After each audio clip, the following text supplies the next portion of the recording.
Hello, hello, hello, and welcome back to another episode of the PD Smash Podcast. Today we have a great episode for you. As you see, it's the first ever video podcast, which is great to see if you are on YouTube. If you are on Spotify or on Anchor, feel free to transition over to PD Smash Sports on YouTube, where you can find this video podcast.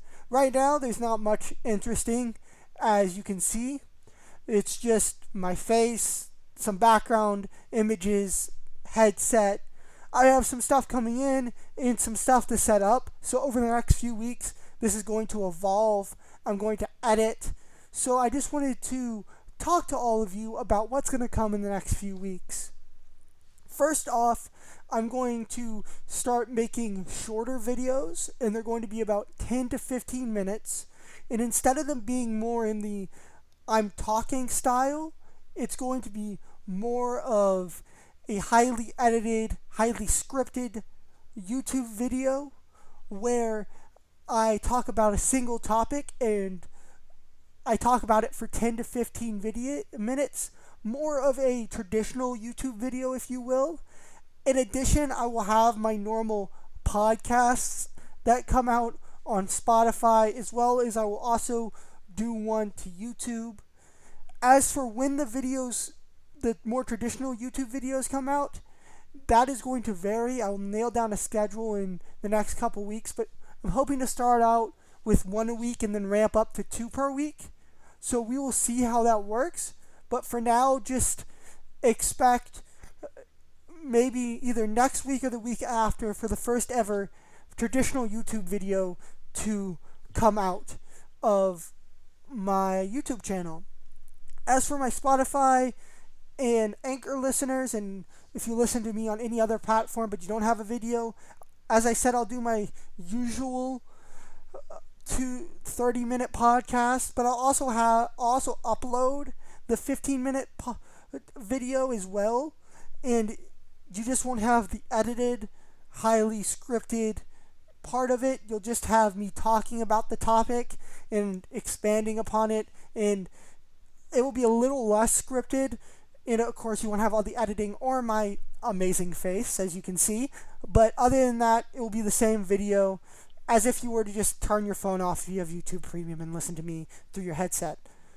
Alright, so with that out of the way, today is going to be a little bit of a shorter episode, as I said, because I'm just running through this, and then I want to talk to you about the Bulls, and I want to talk to you about the Warriors, and then we're going to wrap it up. So just as an outlook, zooming out, hopefully by the end of this year, I am able to get about 100 subscribers. That would be kind of sick.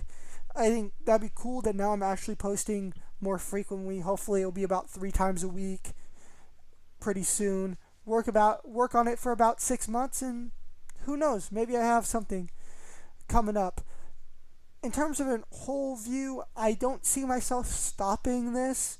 If you guys don't know, I'm in my senior year of high school, so I don't see myself stopping this in college. And if I take a gap year, stopping this during my gap year. I don't see myself stopping until I leave college in, that'd be 5 years. And then we'll cross that bridge when it comes to it, because who knows? Maybe by then I have 100,000 subscribers. That would be pretty neat. Regardless, we'll see, and we'll cross that bridge when it comes to that time. But as of now, it's just going to be me doing this for fun like I've always done. You'll get a little more output from me, which is great for my one listener. And yeah, so without further ado, let's get into this little bit of a mini episode. We're going to talk about the Bulls for the first part, and then the Warriors, as I said. The Bulls, I think, is a really interesting case because of the transition they've made from last year to this year, and so far they look like a completely different team. And I think it's for a lot of reasons, but the 4 main ones really I see is, first, DeMar DeRozan adds a second shot creating person and player to this offense that allows Zach LaVine to play off ball, allows him not to have to carry the entire offensive load and carry all the shot making potential on this team, and that allows for him to rest on certain possessions and it allows for the offense to not get so stuck all the time.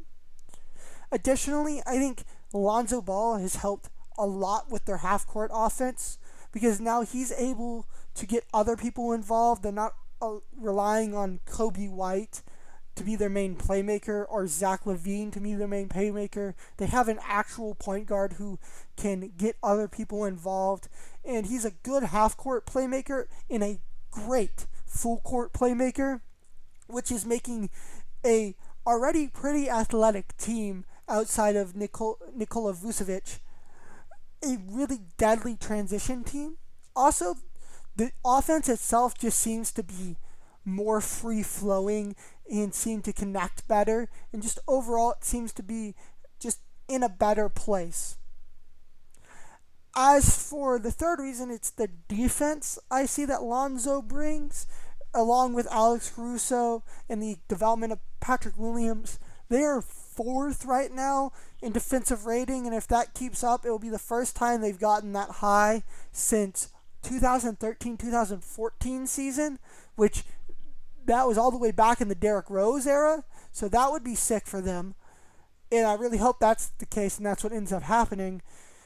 I think, granted, this team has played not the best competition, but you can feel the chemistry in this team. You can just feel overall how this team has improved. It's a different feeling. The Bulls feel good for the first time in a long time, and I'm here for it. I'm excited for it. I think this team has the building blocks for a championship contender. Now, they're not there yet. Lonzo Ball would need to take a step. Patrick Williams would need to take a step. Or Zach LaVine would need to take a step. However, I do believe they can get there. And I believe that over the next few years, they might be able to get there. But I know one thing for sure. This team is the team to watch this season. And I know for a fact I will be tuning in. Now, the next team I want to talk is the Warriors. And I don't necessarily want to talk about them because of their fast start, because we all know a Steph Curry-led team can go on a 4-game winning streak very easily. I want to talk about this team more about what they did during the offseason and how that translated. Because I heard this very good point when I was listening to some NBA YouTubers where they said that it was the fit of their signings, not so much the talent of those signings, that has improved this team so much, and I couldn't agree more. I think they were able to exchange pieces that didn't fit with their style, fit with the Steph Curry style, and make them pieces that do. And I think also they kept a lot of the same players and only added a few, as where last year they added a lot of new players. So you now have another year of Jordan Poole understanding the system, Andrew Wiggins understanding the system, Toscano Anderson understanding the system, another year of Steph Curry not necessarily playing with as much talent as he's used to. You see more off-ball movement. You see the offense just in general being more fluid. And just overall, this team looks better and better each game they play. And even when the Thunder last game were just hitting all their shots, it didn't matter because Steph Curry got hot. That team started to make shots. They started to move the ball. And they came back in a hurry. And I think that's the mark of a great team, is even on your off nights, you still find a way to win, even if it's against a bad team. And I think that moving forward, this Klay Thompson coming back, James Wiseman coming back, Jonathan Kuminga coming back is going to make this team a contender in the West. And I think it's going to be great to see, because Steph Curry is one of the greatest players of all time, and it's great to see him play because it's such a joy, and it's a joy to see an offense run around him where it's not just him jacking up threes anymore, because as fun as that is to watch, that's not necessarily the most conducive to winning basketball. So that's all I really have for you. I could talk some more about Western Conference standings, some NFL talk, but I'm going to save that all for next week when we have our first real official full audio and visual podcast setup. But I want to thank you all so much for tuning in. And if you want to watch my other articles and podcasts, and you want to see what else I've written, what else I've done, feel free to check the links in the description, where 1, you'll see my Spotify, and 2, you'll see my blog where I post articles. I've posted all my podcasts there. You can go and find my webs where I do my websites and my articles on Vype, and it's just where you can get a wealth of information. Anyway, once again, Smash fans, thank you so much for tuning in, and without further ado, PD Smash signing off.